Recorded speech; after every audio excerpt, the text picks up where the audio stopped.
What is there to see here? It's just a bunch of rocks and sand.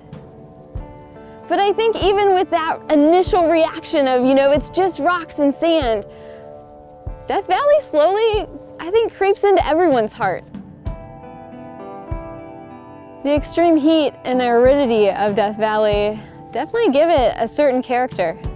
The feeling you get out here, maybe at first, is a bit unsettling. All this exposed rock and sand, there's not a lot of plants growing. You don't see a ton of wildlife out here. Feels like it could be sort of a dangerous place. Just the name itself, Death Valley, has a certain connotation that kind of evokes fear. But over time, as you recalibrate your senses, the exposed landscape here also can offer a sense of peace and stillness.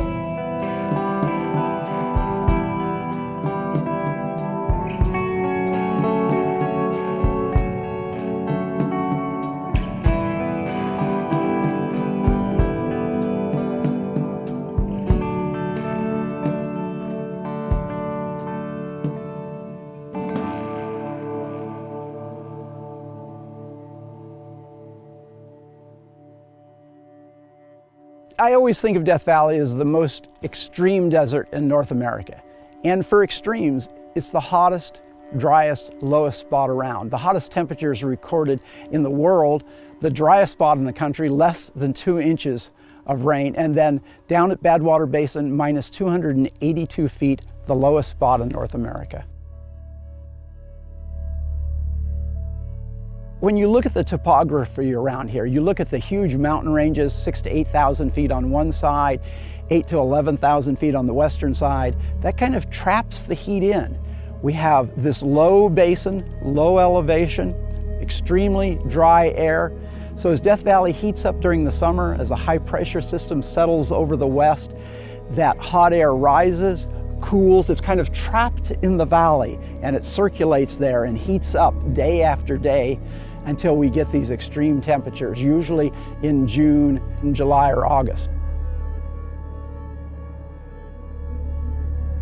It's hard to describe the heat here, but one way I can describe it is that everybody has a household oven. Turn that oven onto the highest temperature, let it heat up for a while, and then open the door, stick your face near it, and you feel that rush of that just hot, dry air coming out of your oven. That's what it feels like here.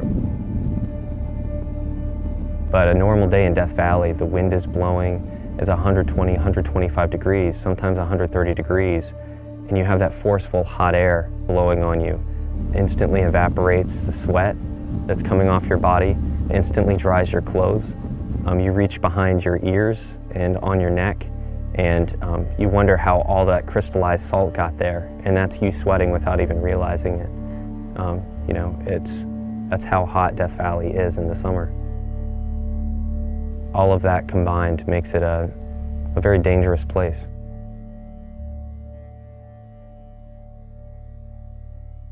When you think about the name Death Valley, of course the Tumpisha Shoshone don't refer to it as Death Valley. They think of it as Tumpisha, ground of fire. But for the rest of us, Death Valley was named in 1849. That party of gold seekers heading to the gold fields of California, looking for a shortcut.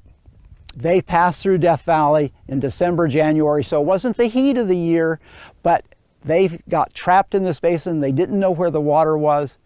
And as they were seeking their way out of the valley, as they were being rescued and led out of the valley, one of the members of that party, as the story goes, turned around and said, "Goodbye, Death Valley." Did that really happen? We don't know, but that's the tale we have to tell. And there's nobody else with another story that competes with it.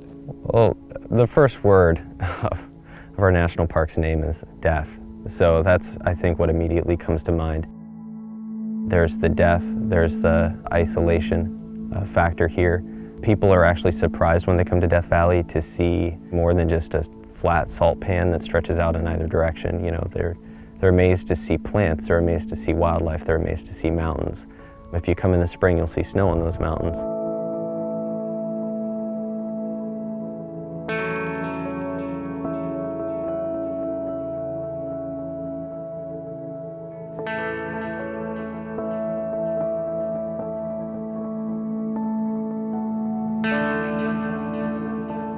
I think the name gives people enough of a negative impression that it allows them to be pleasantly surprised when they see there's water, when they see there's oasis, when they see there's plants and animals that do survive here. That's a very positive, so that many people are like, well, why do you call it Death Valley? There's actually life here.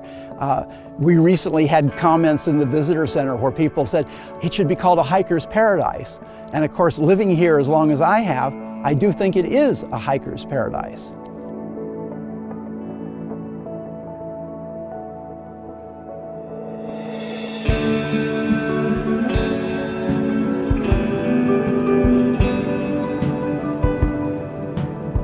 I love Death Valley National Park because of the feeling that I have while I'm here. I love the openness, I love the vastness, I love the magnitude of this park. I love that when you reach a certain point in Death Valley, you can look from one end of the park to the other and are basically limited by the curvature of the earth and how that makes you feel as a person. You know, when you can take in that much of the earth and you can take in that much of the landscape, it does start to make you feel very small and insignificant, which in turn puts a different perspective on maybe the problems that you're having or the day that you had at work or the argument that you had.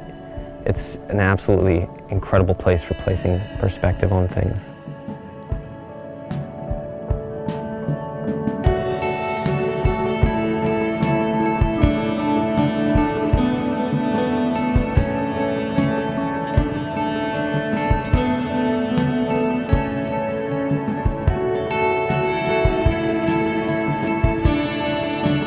A lot of people, when they think of our national parks, they want to go to Yosemite National Park or Yellowstone National Park, which is great. Those parks are beautiful, but Death Valley National Park has everything that those parks have to offer. It has the incredible scenery, it has amazing wildlife, and one of the great things about Death Valley is it doesn't have the wall-to-wall visitors that other parks experience. I really do think that Death Valley is one of the hidden jewels of the National Park Service.